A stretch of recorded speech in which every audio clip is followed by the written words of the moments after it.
Hey, do you like 3D platformers? Well, so do I. I've tried to find as many 3D platformers as I could to come up with a good list of my top 10 3D platformers on the PlayStation 4. Again, this is ranked based on my opinions, so if you have a different list, share in the comments below. Side note, I am going to leave out remakes like the Crash and Spyro trilogies, and those are the only ones, right? No, God, please, no! But before we get to the list, here are a few honorable mentions.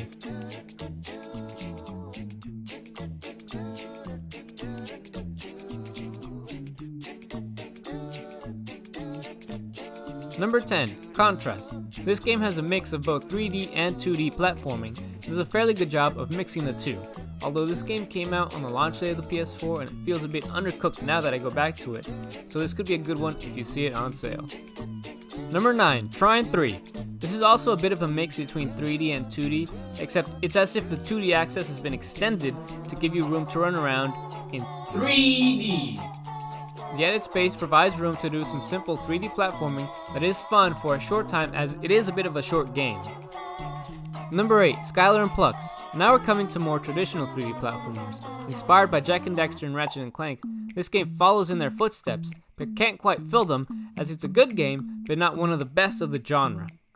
Number 7, Poi. One of the first crowdfunding games on this list, Poi is old school 3D platforming, jumping through obstacles and dealing with some enemies here and there. It's a bit oversimplistic, that's because they struggled to get funding as all the attention was on. Number 6, Yooka-Laylee. This game hit the press big as members from Rare came together to bring back 3D platforming. This was successfully funded and then went way over its goal real quick. Its release was not as big though. The game got okay reviews from critics and then okay review from audiences. It got the basics down, but had some odd design choices that dragged the entire game down. Number 5, Snake Pass. Here's an odd one. This game gets classified by some people as a platformer, except Noodle is a snake, so he has no legs. So there's no jumping going on here, but let's slide that under the rug cause this game looks and feels like a 3D platforming, and it's a challenging, fun time. Number 4, Unbox Newbie's Adventure. We've had platformers where you roll around in a sphere, but now we're reinventing the wheel. It is now a cube. Rolling around is how you move around, and it works as well as you'd imagine. Maneuvering in and of itself is a slight challenge, but it's a fun one, as well as using your super jumps to move far and wide throughout the map. Number 3, A Hat in Time. This is one that gets echoed often when speaking of 3D platformers, and for a good reason. I think that this is the best old school type 3D platformer that we've gotten so far on the PS4. Funny enough, this game got kickstarted before Yooka-Laylee, but didn't come out until after it. And with a fraction of the budget, they were able to make a much better game.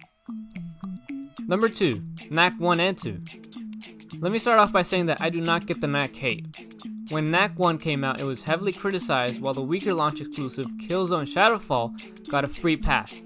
Knack 1 was a good game. Not great, but it was a fun beat 'em up romp that got advertised as a 3D platformer while barely having that platforming. Knack 2 on the other hand had a big platforming section right after the intro of the game to show that they had heard the criticism. Did I mention that both games are a fun romp? Number 1, Hob. This is more of an adventure game, but there is constant platforming.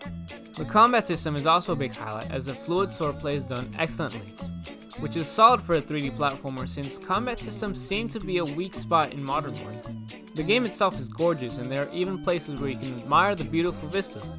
It does have some slowdowns, so there might be some minor technical problems, but they're worth overlooking for this game.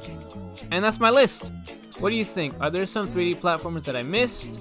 Let me know in the comments below, and here's to more 3D platformers in the future.